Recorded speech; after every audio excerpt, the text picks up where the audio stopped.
Hey there, I'm Rayan. I'm Will. I'm Ivan. And tonight, we're back with a brand new flavour of Traitors as we go over episode 1 and 2 on the Celebrity Traitors. Welcome to episode 51 of It's Just a Game. I forgot, my name's now Wilf. We're talking about traitors again, isn't it? Yeah. Wilf.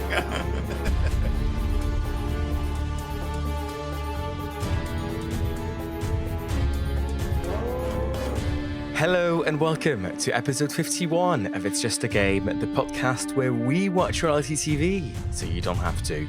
In every single episode, we go over the best strategies, the maddest moves, and the most iconic moments of your favourite reality TV shows.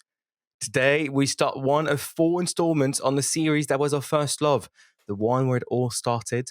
We've been there, done that, got the t-shirt. It's the Traitors. And this time we're looking at a slightly different kind of traitors as we go over Celebrity Traitors. Whoop, whoop. Now, my name is Rayan, and I've just heard from the producers. I am top of the list. Yes, guys, I am top of the list to attend the next spin-off of the Traitors. It's going to be the Traitors No Stars. They're waiting for me. Now, joining me is a man who just today came back from a long week in Greece, and so we'll be doing this entire episode in Greek. Hello, Ivan. How are you? Oh my God. Can you imagine if I was just able to gabble off the most amazing? I know Efkaristo, which is thank you. That's a good one. And I know obviously Kalimera, Kalispera, Kalinichta. Kalimera. So you can say all those 3 things based on the time of day, and that's it. And that's the episode. Honestly, guys, isn't it so good? Isn't it so good to be here at the point where we are? Oh my God. Seeing our little show that we created, the 3 of us, we had the idea, we created the show. I know. Our little idea, we gave birth to this brilliant show. It's all us. And now it has blossomed and become an adult. And Stephen Fry's doing it. Isn't that brilliant? It's amazing. Could we, I guess, call ourselves something like the OGs? I think we could say that we are the OGs, the original gangsters. I think this is a very gangsterial type situation. Is this what OG means? Yeah. Yeah, did you not know that? Original gangsters. I'm not a gangster. I'm an O. You're just an O. You're not, yeah. I'm an O no G. The O no's. So congrats everyone. I hope we're going to be seeing some royalties soon. Yeah, I wouldn't hold my breath. I wouldn't hold my breast either. I'll hold your breast, pal. Then you can hold your breath. Now, also here with me is the OG traitor, the man who married a woman from Cyprus, and so we'll also be doing the entire episode in Greek. It's Wilfred. Hello, Wilfred. How are you? Kalimera. How are you? Okay. That's English now. Sorry, did you just say how are you with a Greek accent? Yeah. Would you like to have some Halloumi? Okay, let's move on from this really quickly. Now, Halloumi? She barely knew me. let's not move on from this. What? Now, look, there's lots of new people who will be joining us for this, so let us give us a warning. We are entering a spoiler zone. If you haven't seen episodes 1 and 2 of the Celebrity Traitors, be warned, there are spoilers ahead. Now, if you don't care about them, well, maybe, I don't know, we'll find out. I've got just a man for you, because this is the podcast where we watch reality TV, so you don't have to. And so normally, at this point in the episode, Ivan is here with his recurring segment called What's Been Going On, Ivan? And he tells you everything you've missed, so you don't have to, although we do recommend you watch it. Except Ivan hasn't really been doing this lately. Ivan's gone on he's been going on the writer's strike too. Writer's strike? And now the writer's strike is over and Ivan can tell us what's been going on, I hope. Let's find out. Ivan, what's been going on, Ivan? We are so back. I was sitting there watching, and let me tell you, I was watching on my phone and I had to keep stopping watching to open a notes app and make some notes, but I have notes. Are you ready? Let's go.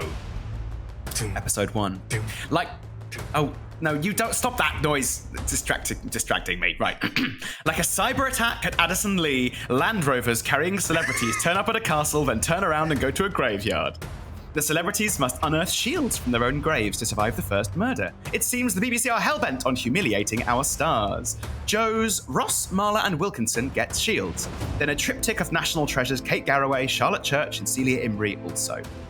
They enter the castle. Paloma shanks a cue ball, Johnny Ross checks the wellies, and Stephen Fry samples the library.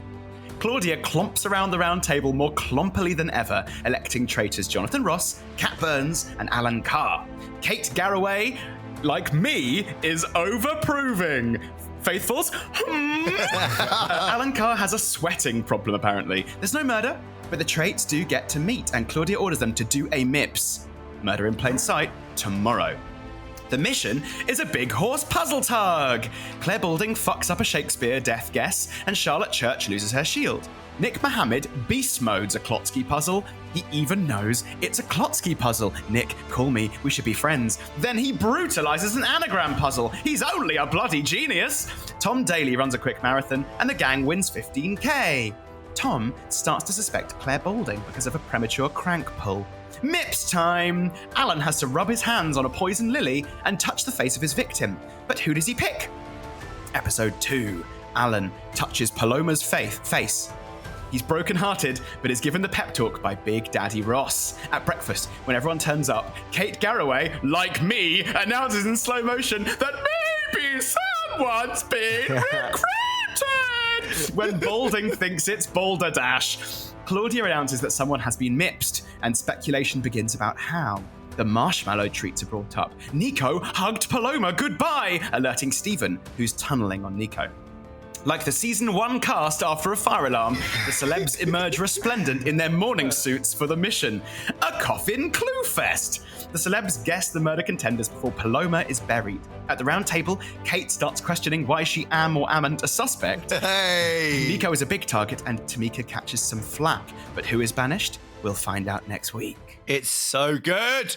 And before we get on to that, you've just reminded me of the fire alarm. Yeah. The fire alarm moment. The fire alarm. I'm not talking about that. I don't think we ever told anyone, did we? No. No, that's why we're never going to talk about it. All we're going to say is listen back to my recap again and decide what you want about the fire alarm. But traitors emerging resplendent in their morning suits is about as close as you're ever going to get to the truth. There you go. If you DM me and chuck me a $5, I'll probably tell you anyway. If you send me a nude, what? Oh, sorry, What? Who said that? Wilf, why would you say that, Wilf? Come Wilf, that's so weird. on. Wow. Sorry. Anyway, look, let's get into Celebrity Traitors then. We'll get into the traitors bit in just a minute. But first, let's talk about the celebrities bit. Incredible cast. Look, no other show, I think, could command this kind of cast. Like, I'm a Celebrity. It's probably the other biggest celebrity show, and they could never get anywhere near that. It's incredible. I love it. Thoughts, Wilf? I bet you any money in the world, most of the people on this show have said in their lifetime, I will never, ever do a reality show. I bet you them words have come out of many people's mouths. Do you know, it reminds me of the first Celebrity Big Brother, which only lasted a week. They had some pretty good celebrities because at the time, Big Brother was the show. But even then, it was like young, up and coming, and a couple of established. What we have here is this mad mix of really talented people who you're kind of semi-excited to see, but they're really good quality, like the Nick Mohammed and Joe Wilkinsons of this world. And people who are like, no way are we seeing Celia Imrie and Stephen Fry in the castle right now. It's unbelievable. And I think it's because A, it's BBC, B, it's their flagship reality show, and C, these people are clearly fans of the show. Yeah. And that combination is what makes this such a stellar cast. And it's such a joy to watch this show. It's just great. I've laughed more times and been delighted more times in these 2 episodes than I have in any first 2 episodes of any series, of any Traitors. I'm not saying it's the best Traitors ever, but I'm saying they've lent into the joy and the national treasureness of it. And it all just feels like we're cherishing it. Oh, I love it. And you know, the irony of this is I think in the past, a lot of the time we've said, oh, we don't like celebrity versions or we don't enjoy the US version, for example, as much because it's not the same jeopardy. They're all like, they're not in it for the money. But actually, no, it's like with this particular cast of celebrities, it works even better because they're all playing this in a more relaxed, more friendly, more entertaining and amusing way because there isn't this jeopardy and it bloody works. Can we just take back what you said about Nick Mohammed? Nick Mohammed at the moment is huge. Like he was on Ted Lasso as a main character. I love him. And he's on Slow Horses. Like he's literally everywhere at the moment. And he wrote his own TV show called Intelligence that is actually quite good. And it's got Ross from Friends. I can't remember his real name. What's his real name? David Schwimmer. Yeah, he's got him as a main character in it. And it's about the CIA or MI5. It's amazing. And he is like such a talented guy. And to see, and I've met him actually, and he's a really clever person. It shows. But sometimes you get these people that you just don't expect to be that level of genius, which I think he is. Yeah, no, I said his name because he was on my mind, but I also was really excited to see him because I knew he'd be great, and I hope he does so well. I think my point is that you had some national treasures and you had some like current celebs who you'd expect to see on these kinds of shows. I don't think you'd expect to see Nick Mohammed on these kinds of shows, to be very clear. No. Yeah. Anyway, oh God. But I think you're right, Ryan, that what you said is so true, and we kind of predicted this actually, maybe not on air, but we did predict this, that because they have less to lose, they can take big risks and be really funny. The way Alan Carr is playing is so great because he doesn't mind if he goes home early. Like, he wants to win, but he doesn't care because he's just having fun. Us and all of the civilians in this show, if you go home in the first few episodes, it's like, great, but you've not had that experience. Having gone home in episode 5, I wanted to live more. I wanted to be there for longer. I wanted to do more missions. I wanted to get involved in more intrigue. I wanted to have more alliances. And so going home for me was a massive loss. For them, I think they don't have that same worry. It's like, cool, I'm on the Traitors. Let's have some fun, have a few days off, and then back to my life when I get voted out. And so we're going to see looser, more friendly plays because they're all happy to lose and happy to win and just happy to be there. Fantastic. Absolutely fantastic. Now, we'll do predictions in a minute, but before we do that, I'm going to ask you the classic question, and I think this time it is really difficult. I'm going to ask you for your favorite and least favorite player again. Ooh. I think that's going to be a tough one because actually I've got so many favorites and so few, if any, least favorites. But let's see what you got. I'll go. So my favorite to watch at the moment is obviously Alan Carr. Yeah. But my favorite from the lineup at the beginning is Kat Burns, just because I've been obsessed with her music probably for like the last year. So when I see her, the scene that she was on it, and knowing how she is in normal life in terms of she's quite quiet and quite calculated for a pop star, that's weird sometimes. So I think she's going to get the balance right of being able to perform when she needs to perform and just stay chilled when she needs to chill. But I'm going to say for value of visual value, I'm going to go with Tom Daly just because I know Alan Carr's the obvious one, but I'm really enjoying Tom Daly's like side eyes and stuff. I think it's like visual value. Are you just telling us you find him fit? He is fit, to be fair. Yeah, he is very attractive man. The other interesting thing about Kat Burns, I don't know her music, and I'm going to go and listen to her music today because I think she comes across as a really intelligent and interesting person. But also she mentions that she's neurodivergent, and so she's seeing the world in a different way. And I hope we hear more about that. I hope that comes up as a positive storyline about her Traitors journey. So very excited to see her. I also thought that Joe Marler was really funny in the first episode. He took a bit more of a backseat in the second episode, but in the first one, they definitely built him as a protagonist. So I expect to see quite a lot of him in this show. I think he'll be around for a while. He came across as very intelligent. And then obviously Stephen Fry, Claire Balding, these brilliant people who you just know are going to be such fun to watch. Love it. Yeah, it's hard to say, but I mean, I think we're all going to have to name the same names here. And it's part of this is obviously the edit and who we're seeing. But Alan Carr is brilliant. He's playing this in such a fun way. Kat Burns is incredibly intelligent, and she's playing this in such a smart way that I have to think she'll go really far. And we've got Stephen Fry, who's just so entertaining. Like, who's ever sat down in this castle and started reading the bloody books on the shelves? I did. And I found out that they're real as well. I didn't think they were real when I was there. I was reading them. Shut up, guys. Yes, I was reading the books. Yes, of course I was. Day one, absolutely. Got in there and had a little look. I wanted to see if they were all fake. I thought they were props. I was mainly looking for keys, to be honest. But I was reading.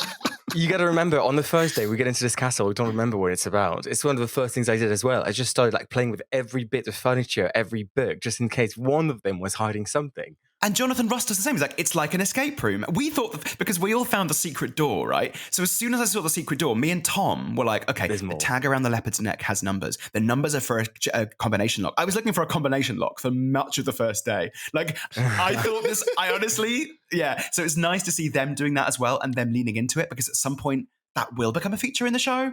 It just stands to reason it will. I hoped it would be this one, but it doesn't seem like it was. Are we going to pick our worst players? Because I think we're all avoiding that. I think what we can say is they haven't shown a lot of a couple of players yet. So we haven't seen the really interesting sides of, say, Tamika. We've seen a bit of Lucy in episode 2, but not so much. Yeah. David Olusoga, I haven't seen a lot of him, but he seems very nice. But no one's showing an ugly side yet. I love Ruth. I've watched Midnight Club and she's in that, and she's such a good actress. Yeah. I haven't seen her. I didn't know her, but I've obviously saw her on the show, and I find her I don't know, there's something so entertaining about her, so I want to see more of her. So least favourite, are we going for one? I'll pick one just because I don't know. Like, I'll pick Kate Garraway just because. But I can't even say that because at least she's making it entertaining.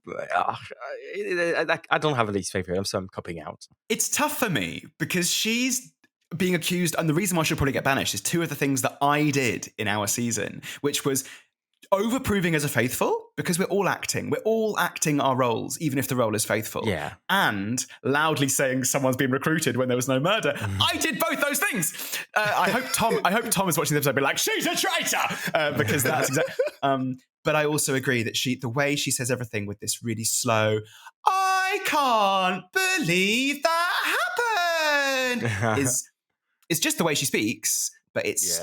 I don't think I could watch 10 episodes of that. No. If history is anything to go by, on the plus side, we'll have a brilliant round table in a few episodes where she goes, "That was not my card. Tom Daly's a traitor." I'm going to go with Kate Garraway as well. Sorry, I just think just for the same reasons, she's like playing the worst faithful at the moment. Well, is now a good time to do a few little predictions? I suppose it's time for my new recurring segment. Oh, I did not see that coming. I didn't expect this. Oh, it needs a name, which is going to be generated by us all saying one word in a row, and that's going to be the title. Starting with Ryan. Tentacle. Wilf. actions. And I'm going to have consequence. So Tentacle Actions Consequence is the name of our new recurring segment. What we're going to do is we're each going to share 3 predictions for the show. And then all of us get to vote if we think this will or won't happen. So you can vote for something as likely or as unlikely as you want, but everyone's going to vote yes or no if it happens. You'll get a point if it does, if you're correct, whether it happens or not by the end of the series. And we're also going to pick one winner. And if that is one of the winners at the end of the season, you get 3 bonus points. Now, Ryan, I think you know that we're going to pick a winner at the end.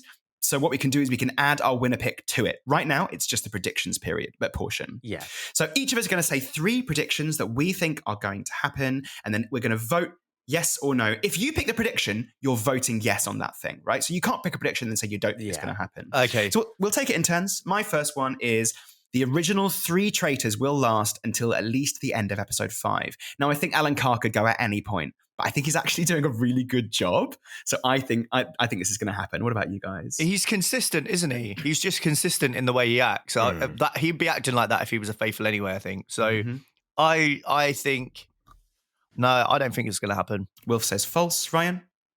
I'm going to say false. Ryan says false, just me on true there. Okay, Ryan, what's your first prediction? Claudia is going to wear an outrageous outfit, and I will get at least 5,000 Twitter likes off the back of it. Okay. That's my prediction. Claudia wear an outrageous outfit that garners Ryan 5k Twitter likes. Love that. Claudia has become the new Chuck Norris, hasn't she? I loved the cape that said celebrities in inverted commas. That was so good. So funny. Nevertheless, I'm saying false because I don't believe that you're ever going to go that viral, Ryan. Will, what do you think? True or false? I'm going to say true, and I'm going to push it on every socials I have. No, I'm joking. Yes, love that. Do you know what? That's good. That's a wholesome outcome. Right. Okay. Will, what's your first prediction? There will be a dinner party. There is in every reality show ever. Love it. Okay, I'm saying true to that. Yeah, I mean, we know Studio Lambert. They love a dinner party twist. Absolutely true. Nice. Okay. My second prediction is there will be a double banishment twist and not in the final. There will be a double banishment twist and not in the final. I'm saying true. No, I don't think so. So you think false, Will, and you think true, Ryan? Yeah, I'm saying true. All right. Ryan, your second prediction. Stephen is going to find a massive clue accidentally. I'm not saying how, that's just my guess will be purely accidental. He's going to get a massive clue. Interesting. It could be while perusing the books in a library, but I'm not limiting myself to that. So it's like an environmental clue that's lying around somehow. So do you think like for instance, in season 3 when they wrote the names on the picture that he will find something like that at some point? Okay, that's a good one. I like that. Yeah, I like that. I'm going to say false. But I want it to happen. Wilf? I'm going to say false, but I think I want that to happen too. And you're saying true, Ryan, because it's your prediction. Yeah. Okay. Wilf, your second one, please. Tom Daly will clothesline Kate Garraway. No, I'm joking. Tom Daly will lead the charge to get rid of Kate Garraway. Okay, interesting. I'm getting that vibe. If she gets banished in episode 3, that's not the case because he didn't lead the charge, right? Yeah. No. Okay, I'm going to say false because I think there's already enough on her that no one needs to lead the charge on her. Yeah, I'm saying false as well. Okay. My third prediction is there will be a stand-up row at the round table, which will be real-life damaging for at least one celebrity. Ooh. I don't mean they have to actually stand up, but I mean it'll be like a proper argument where they go past their normal celebrity persona shells and actually have a big old argument. And it's, I don't mean like real-life damaging as in it'll ruin their career, but I mean they'll probably need to make like a statement and be like, all right, I went too far, you know? Oh, That is good. I hope that happens. I'm going to say true because I'm going to like, what's that thing called? I'm going to manifest it. Manifest. Yeah. I would love it, but I'm going to say false because I do not think this would have made the cut. I'll be completely honest. I also think it is false. I think it's also false, but I kind of feel like... You can't say that. No, I'm saying true. I'm saying true. I'm committing to true. I don't think it's going to happen, but I feel like it would make massive news if it did. Yeah. All right. Ryan, your final prediction. All right. My last prediction is somebody makes a reference to Nick Mohammed and banishing him, makes a reference to his role as the evil manager of West Ham and Ted Lasso. Okay. Because he was quite evil in that role, deeply interest-worthy. Yeah, he is. And somebody will make a reference to that. That's so funny. Oh, I don't know. Ah, Okay, I'm going to say true on that. I'm going to say true. Yeah. Because I'd vote him out for that, personally. I haven't forgiven him for what he did to Ted. That's so funny. I really like that. ABC Richmond deserved better. Yep. True. True. I've gone true. All right. Will, it is your last prediction. Jonathan Ross will go full Wilfred Webster and just start backstabbing the other traitors. That's what I think will happen. Should we say and backstab at least 2 traitors? Yeah, at least 2, yeah. Because obviously one's like a normal thing to backstab one at least, isn't it? Like, realistically. So yeah, 2. I'm going to say 2. Oh, that's such an interesting prediction. It's so obvious to me. I can completely see him doing it. Yeah. Well, they're showing him to be a gangster, aren't they? Like, he's just full on gangster. The way he like says to, the way he like, actually godfathers the situation at the end of episode 1 or beginning of episode 2 is really interesting. Yeah. Ah, what are you going, Ryan? 100% true. Like the way he's playing this in like a slightly fun, evil kind of way. It feels inevitable. Just because we're going the same on lots of these, I'm going to say false for gameplay reasons. I think it could happen, but I also think he might just do it on one person, not 2.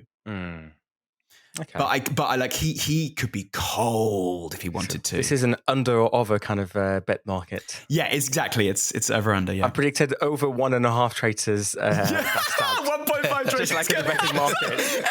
I love it. Yes, because they can't do less than or equal to in betting markets. They have to do like So if they get rid of someone, who would you like for them to recruit? That's a great question. Oh. I think Balding. I honestly think Balding will be a great recruit because she's probably going to get banished fairly soon anyway, but she's not the first person to get banished. What do you guys think?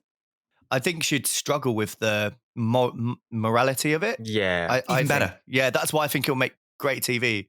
Listen, a Cat Burns, Jonathan Ross traitor duo is going to go all the way to the end. We know that a 2 traitor alliance is the most powerful thing. I know that. I went to Belfast last week and won a game with the traitors by having an alliance with another traitor, and we just steamrolled the entire game because that's the safest way to do it. I think personally, I would like to see Tom Daly become a traitor because I think he'd be really pissed off. And it'd be so funny. That's exactly what I was thinking. I think he'd be a great recruitment. Oh, but he did say at the beginning to Claudia, like, "Oh, everyone thinks I'm just into my knitting, but actually I can stab you in the neck with my needle." So maybe he'd buy into it. I can imagine him being like quietly, cheekily evil in quite a fun, cute way. It'd be cool though.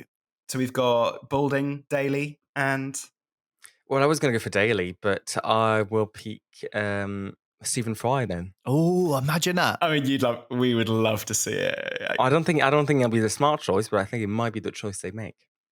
I think you could go for other people who will definitely get banished or murdered. I mean, Nick Mohammed, for example, I hope he does well, but he has cemented himself as a big threat. Faithful as well. Yeah, so I think he's got to be either a recruitment candidate for the sake of being a scapegoat Or murdered. or someone who gets banished or murdered fairly quickly. The problem is with this game is everybody wants to prove themselves as like being 100% faithful. But as soon as you prove that, You're done. you're fucked. Yeah. Unless you're a traitor.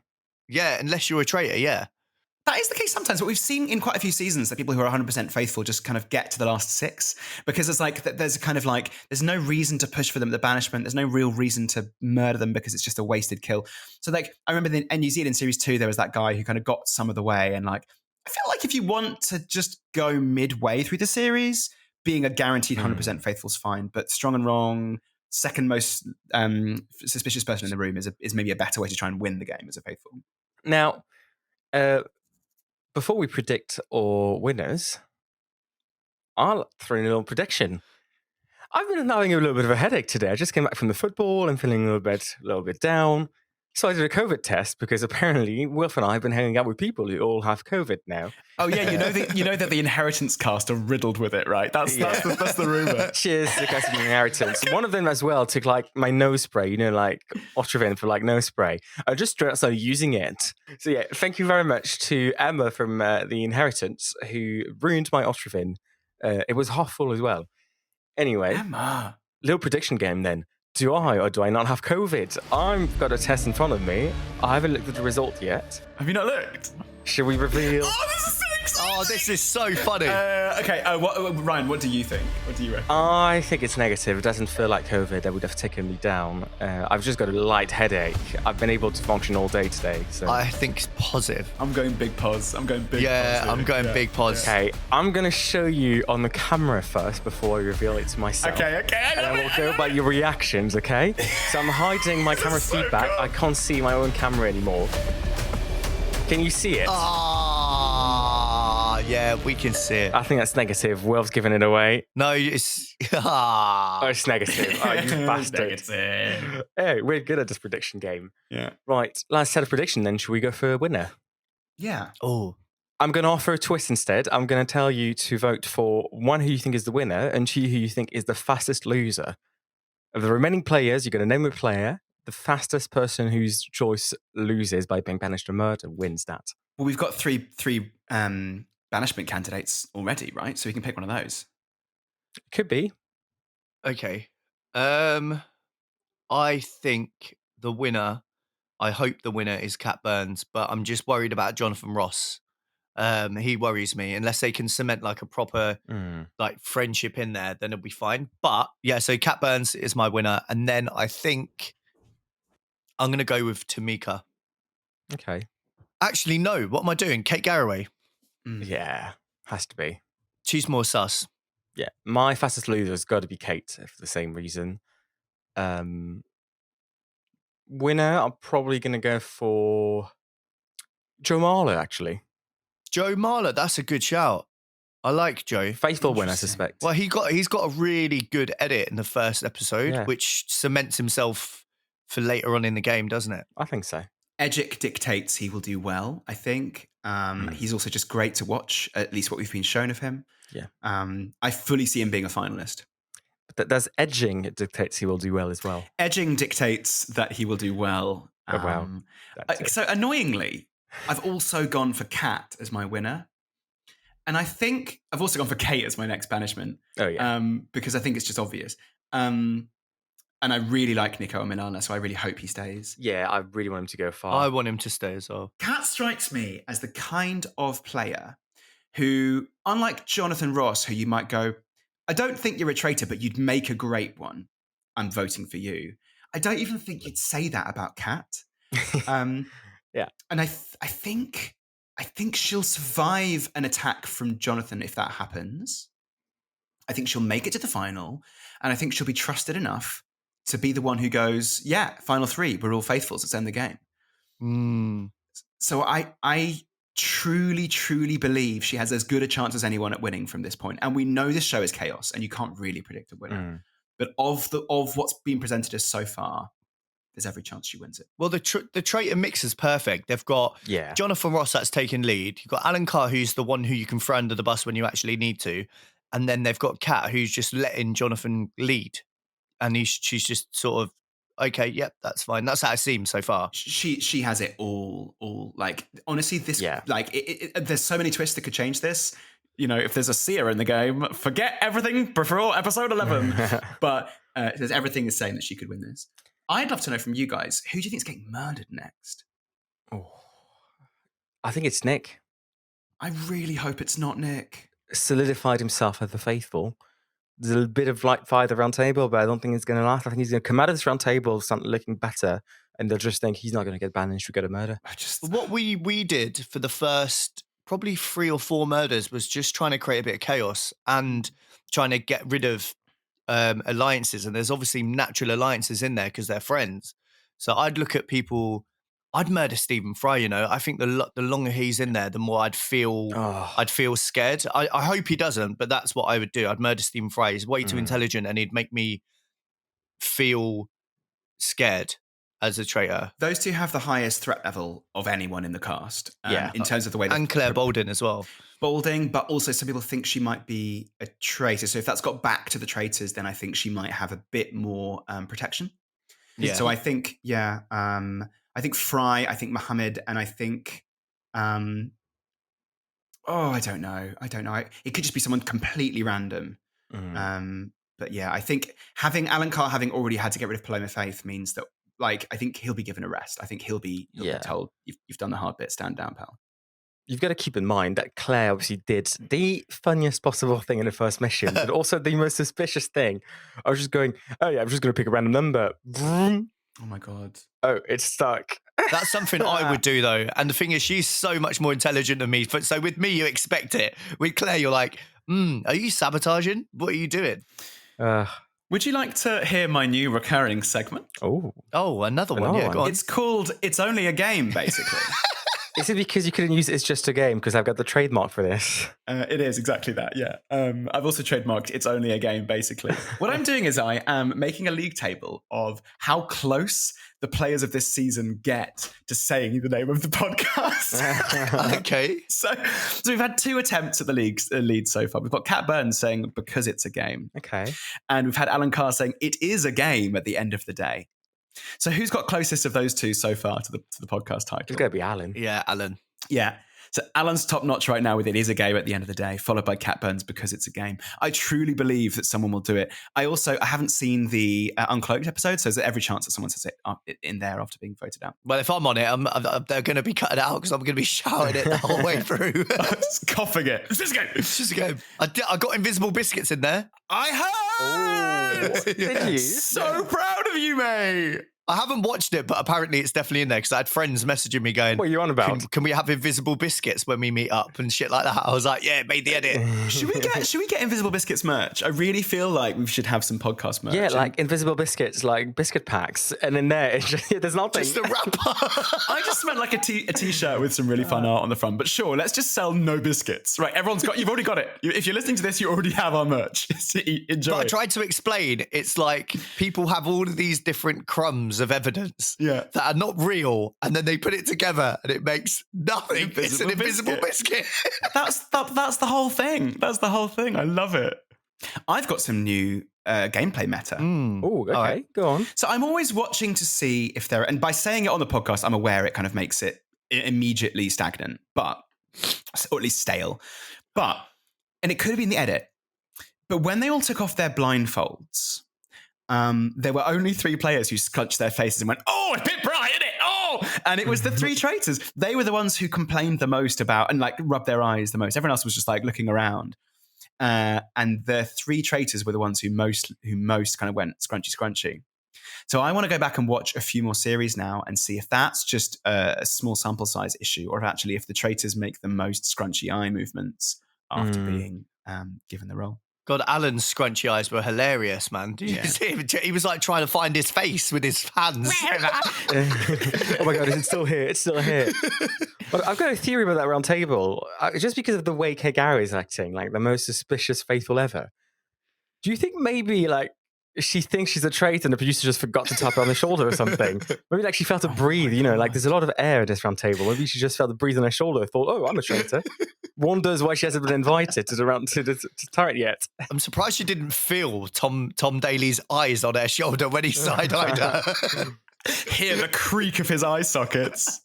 There's a character in Blood on the Clock Tower called the Lunatic, who starts the game believing they are a demon, and slowly works out during the game that they're not. And it's really fun because whoever they pick to kill, the real demon is told, "Oh, the Lunatic picked this person. Do you want to actually kill them?" So it'd be a really great twist if, like, 3 faithfuls are told they're traitors, they're squeezed on the shoulder, they meet in Traitor's Tower, but then after a few days, it's like, hang on, the person we picked didn't die. What's happening here? And actually, bit by bit, they realize they're not. There's no, like, they wouldn't do anything except, I suppose, it would confirm that they're all faithfuls. Although you could have one traitor. You could have one traitor who's in that fake traitor. Oh my God, let's do it. Let's do it. Now, I guess if you were a sort of like big fan of Blood on the Clock Tower, you wanted to see that character in person, maybe see you guys play Blood on the Clock Tower. Is there any particular city in the UK where people should go at the end of October to witness that? There is, yes. Oh, is this the newly invented York board? Yeah. So this is so funny. So I've been trying to slowly encourage and invite you guys into my weird world of tabletop gaming. And Ryan, you came to Demon's Wake and you got the title right. Great. You got the title right. It was great. And Zach came as well. It was a great time. If you like social deduction games like this and you want to play them, come to next year's Demon's Wake. But Wilf, we were like, oh, come along to York Board Games Convention. And because it was written down, Will thought it was York Board Games Convention. So started like posting on his socials like, I'm going to York Board Games Convention. I'm going to York Board. So York Board's great. We're all off to York Board. Yeah. So yeah, if you want to come and see and play some Blood on the Clock Tower with me and Will and a bunch of our great old northern friends, it is in York. And it is on the 24th, 25th, and 26th of October in York, in a school somewhere. But don't worry, there won't be any kids there. And it's going to be good fun. Okay, right. A few more bits I wanted to discuss on these first 2 episodes then. Can I just dig in on a traitor's dynamic a little bit? Because Jonathan enjoying being the evil traitor reminds me so much of, what's his name? Paul from Series 2. Yeah. And I wonder if that will be his downfall. There are a lot of interesting parallels, that's the one, to be drawn between previous players and this celebrity one because they've seen it. If he does the Paul role, the pantomime villain role, better than Paul did, I can imagine Jonathan doing this and actually getting a lot further being that godfather. Do you know, can we just take hats off to Jonathan when he said, when Paloma Faith gets murdered, he goes, come on, Alan, we should have a speech from you. Oh my God. I love that. It was amazing. Insane moment. That's why I think he's going to backstab. He has to. Come on, man. He's got that evil, like... He's doing it for the camera. It's so fun. So good. I love the dynamic between those 3. And I love that Alan was put in to do the Lily stroke, which was just so much fun to watch. But side note, like, I feel like the Traitors has become a corporate environment because why do they keep having meetings for no good purpose? They keep having the Traitors meet at night just to chat. Like, first night is just to meet each other and decide, like, be aware they're going to murder someone. They don't even decide who.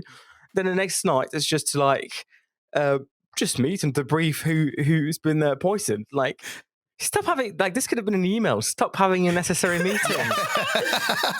I appreciate the bit, but I also think we all know why they have those meetings. It's just to establish the dynamic. But I did notice, and I think you guys will have seen this too, that in the celebrity seasons, they tend to keep all of the cast in for a bit longer. And so, like in the recent American season, there was like they had reasons why nobody got banished or murdered for quite a while. Yeah. And the same thing went with this. It's like, well, let's just keep them. They've all been contracted to be here. We've all paid quite a lot of money, some more than others, to have them here. So let's just all make sure that nobody goes home after half a day. And they invested loads of money on new Range Rovers. Yeah, I noticed that. They look bloody smart. The quality of these cars. Yeah. So yeah, I think that was kind of interesting, just being like, just don't get rid of anyone for a long time. I want to say something though, and this may be an editing thing, right? But if you all go and do a mission where you're winning multiple shields, and then you're told there's no murder tonight, how were the entire cast not being like, Mips, there's a Mips, keep your eyes out, there's a fucking Mips going on. Yeah. And I know there wasn't a Mips that night, there was actually a Mips the next night, but still, like, you are just watching to see when that Mips goes on. And it might have been an editing thing, but surely some of them were on. Stephen Fry surely was on that, wasn't he? I think where they got them is just, it was beginning of the game, early days, and so perhaps they didn't quite have their head in the game yet. They were just mostly relieved that there wouldn't be a murder without thinking about Diz being the traitors, meaning there's obviously going to be some sort of twist. They're not just having an episode with no murder. Fair enough, but if you've got a shield and you're told there's no murder, you want a refund. So I think at least those 6 people are going to be starting to piss in the shower, so to speak. I don't know why I said that, because that's got nothing to do with anything. But do you know, they are just having a lovely time, right? It's like when we were on the train, but their train's prolonged. Like they're just having a lovely time. The game hasn't really started yet. So I can't wait for that point where the penny drops and everyone's like, fuck, like people are, this is like getting intense now, because it's not that intense. Obviously Paloma's just gone, but I think once they start having round tables and stuff, the game's going to actually begin. And I can't wait for that moment where it just becomes a bit more, because it's very entertaining to watch. I love it, but it'll be even more entertaining when they start going at each other on the table and stuff. Well, that sounded a bit wrong. Going in on each other on the table. On the table. I think David also goes under the table, just sort of gobbling up the leftovers. I think that I think once we settle into that pattern of murder banish each day, we'll probably get closer to that. And I think that that next breakfast is going to be quite telling, when there's actually a murder and actually one person's just gone without saying goodbye. I think that'll be quite an interesting dramatic moment, and perhaps a kind of a tone change. Probably. Speaking of, where was the train this time? Like, why did they just have like a bunch of cars driving around and Stephen Fry just dumped in the middle of a random road with no high vis? That was so random. So good. Well, but also, I've definitely seen the trailer, or like a sort of like coming up this season where the train explodes. Yeah, train blows up. So maybe like that happened and we'll see it later, and it'll be like, oh, by the way, we didn't put this bit in now, but yeah, like they tried to go on the train and then the engine just exploded. Driver died. Yeah, maybe. Speaking of transport, sorry, one last complaint. Why did they find like the coffin drivers? Like the guy who drives a horse with the coffins, like we're in the middle of nowhere in Scotland. Like, who do you call? Like, do you like, and like not only that, but like they get a guy like specifically looking like Abraham Lincoln. Like, who do you call to say, hey, can I get a coffin, the horse driver that looks like Abraham Lincoln? Let's be honest. People die everywhere, Ryan. Yes. So there's going to be funeral directors everywhere, mate. They look like Abraham Lincoln. Sorry, you may be new to this country, Ryan, but every town has its horse coffin Lincoln, all right? That's like a thing. You've got your town crier, your mayor, and your horse coffin Lincoln. I need to say one thing. So my friend, David's from a small town that's bigger than average. It's like 10,000 people. And his dad's is the funeral director of the whole place. And he says when he walks down the street, people go, hello, like, and speak to him all the time. And he goes, oh yeah, buried their nan last week. Well, I buried their auntie. So his whole life is walking down the street going to his son, yeah, I buried their auntie. I buried this person. What a strange, you have to sort of like keep fairly somber, like, hello, yes, it's good to see you. How are you doing? Imagine just having to be like that all the time. People go, he was happy he hasn't buried anyone this week. Do you think if you saw your funeral director like doing anything cheerful at any point, you'd be like, hey, you're supposed to be sad. You were sad at my mum's wedding? No, not that one. Funeral. Funeral director has to be sad at weddings as well. He's happy because he's making all money off the coffins. He takes the coffins up and uses them again, brushes them down. I've seen him do it.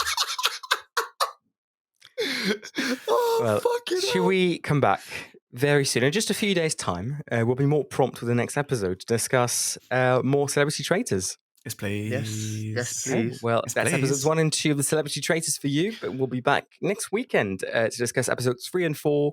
We'll go over who's been first banished, who gets murdered next, and hopefully we'll see more of that. Did you spot that like camp little owl with like glasses that they show in one of the shots? Like, yeah, hopefully we'll see more of that. Yes, please. So for owl updates, tune in very soon. Now, if you like the podcast, please give us a like, subscribe, give us a little 5-star review, or tell a friend about it. We see your support and we really appreciate it. Until then, my name is Ryan, and you can follow me at Alan is the best Alan to ever be on the Traitors in any country. Oh. My name's Will, and you can follow me at Suspectfully Kate. My name's Ivan. You can follow me at The Coffin Recycler. From all of us here, it's see you in a few days' time, and goodbye. Bye-bye, driver. Bye-bye. Driver. Bye-bye, driver. Bye-bye. Bye, horse driver. Bye-bye, Lincoln. Bye-bye, Lincoln. Oh no, the horse driver's been shot in the theatre.